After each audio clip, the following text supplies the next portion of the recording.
오늘 우리가 함께 볼 하나님의 말씀은 예레미야애가 3장 57절. 예레미야애가 3장 57절. 한 절만 제가 봉독하도록 하겠습니다. 내가 주께 아뢰는 날에 주께서 내게 가까이 하여 이르시되 두려워하지 말라 하셨나이다. 아멘.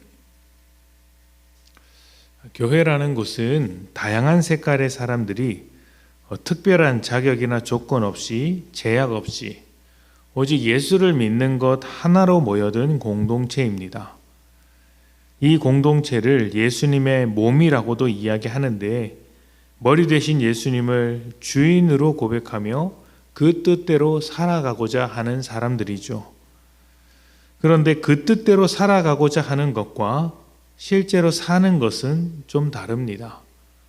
우리는 믿음으로 모였지만 삶이 부족하고 모자랄 때가 많습니다.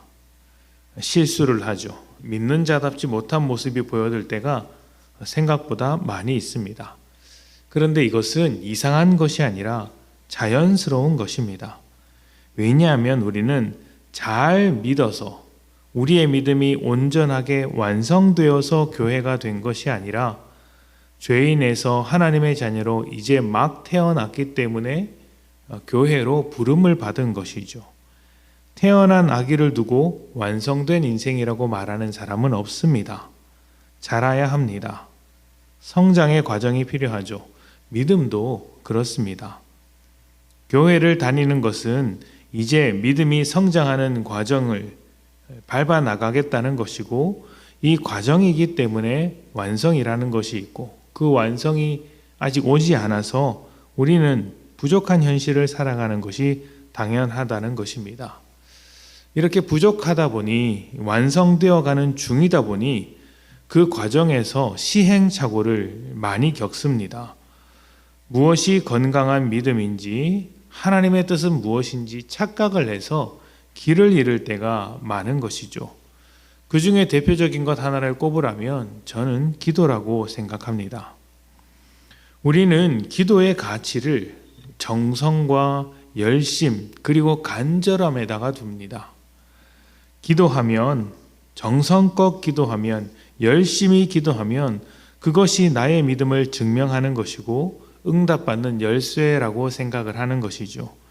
간절히 기도하고 그래도 안 되면 모여서 간절히 기도하고 그래서 안 되면 굶어가면서 간절히 기도하고 그래도 안 되면 목숨을 걸고 기도하는 것이죠.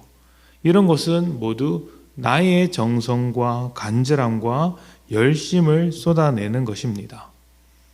필요한 것이고 때로는 이렇게 기도할 수밖에 없는 순간들이 찾아옵니다. 그런데 기도의 가치, 기도의 본질을 거기다 두면 그때부터는 왜곡되게 됩니다. 누가 더 열심히 기도했느냐, 누가 더 간절히 기도했느냐를 가지고 경쟁을 하죠. 나중에는 열심히 기도한 사람이 열심히 기도하지 못한 사람, 간절히 기도한 사람이 조금 덜 간절해 보이는 사람을 판단하고 정죄하기까지 합니다. 당신은 왜 기도하지 않는가? 당신은 왜 그렇게 열심히 기도하지 않는가? 40일 금식을 하지 않고 왜 밤새도록 기도하지 않는가? 이렇게 정죄를 하죠. 우리의 구원을 하나님께서 만들어내셨듯이 우리 기도의 가치도 우리에게 있는 것이 아니라 하나님께 있습니다. 내가 열심히 기도했더니 하나님께서 응답하신다라는 것이 아니라 하나님께서 들으시기에 내가 매달린다. 이렇게 되는 것이죠. 작은 차이 같아 보이지만 기도의 본질적인 부분을 바로잡는 것입니다. 기도의 주도권은 우리가 아니라 하나님께 있습니다. 그래서 우리가 부족하고 모자라지만 하나님을 의지하여 기도할 수 있는 것입니다. 하나님 앞에서 떳떳하지 못하지만 기도할 수 있습니다.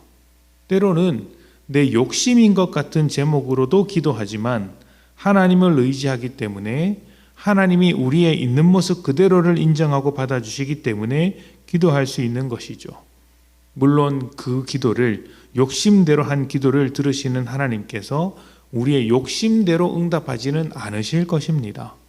기도의 주도권을 가지신 하나님께서 우리를 하나님의 방향으로 이끌고 가시는 것이죠. 오늘 말씀은 예레미야의 간절한 고백입니다. 선지자로서 큰 시련을 당했을 때 구원해 주신 하나님을 기억하면서 지금 이스라엘을 위해서 기도하는 것이죠. 그런데 이스라엘이 어떤 상황입니까? 자기 죄로 인해 멸망당하는 상황입니다. 우상 숭배와 불순종의 반복으로 종말을 맞이한 것이죠. 그런데 거기다 대고 하나님 내 원수를 좀 갚아주십시오. 하나님 나를 좀 도와주십시오. 다 이렇게 말하는 것이 조금 뻔뻔하고 염치 없는 모습이기도 합니다. 뭐 잘한 게 있다고 하나님께 이런 기도를 할 수 있을까요? 그러나 우리는 이렇게 기도를 해야 합니다. 잘한 것이 없고 뻔뻔하고 염치 없지만 기도하는 것입니다. 왜냐하면 기도의 주도권은 우리에게 있는 것이 아니라 하나님께 있기 때문이죠. 기도는 부족한 사람, 늘 실패하는 사람을 돕기 위한 하나님의 약속이기 때문입니다. 하나님께서 이미 우리가 어떠하든 우리의 목소리를 듣겠다고 하시는데 기도하지 못할 이유가 없죠. 기도의 주도권은 우리가 아니라 하나님께 있습니다. 이것을 잊지 마십시오. 내가 어떻게 하느냐가 중요한 것이 아니라 내가 어떠하든 하나님이 듣겠다고 하셨으면 기도의 이유가 충분히 되는 것입니다. 때로는 잘못된 기도를 할 수도 있죠. 이상한 기도를 하시는 분들을 저는 정말 많이 봤습니다. 그러한 기도의 제목들을 고쳐야 하겠죠. 그러나 기도하는 것은 살아계신 하나님을 신뢰하기 때문에 기도하는 것 아닙니까? 하나님은 우리의 잘못된 기도를 통해서도 선한 일을 이루시는 하나님이십니다. 중요한 것은 내 모든 것을 알고 계시고 들으시는 하나님께 매달리는 것입니다.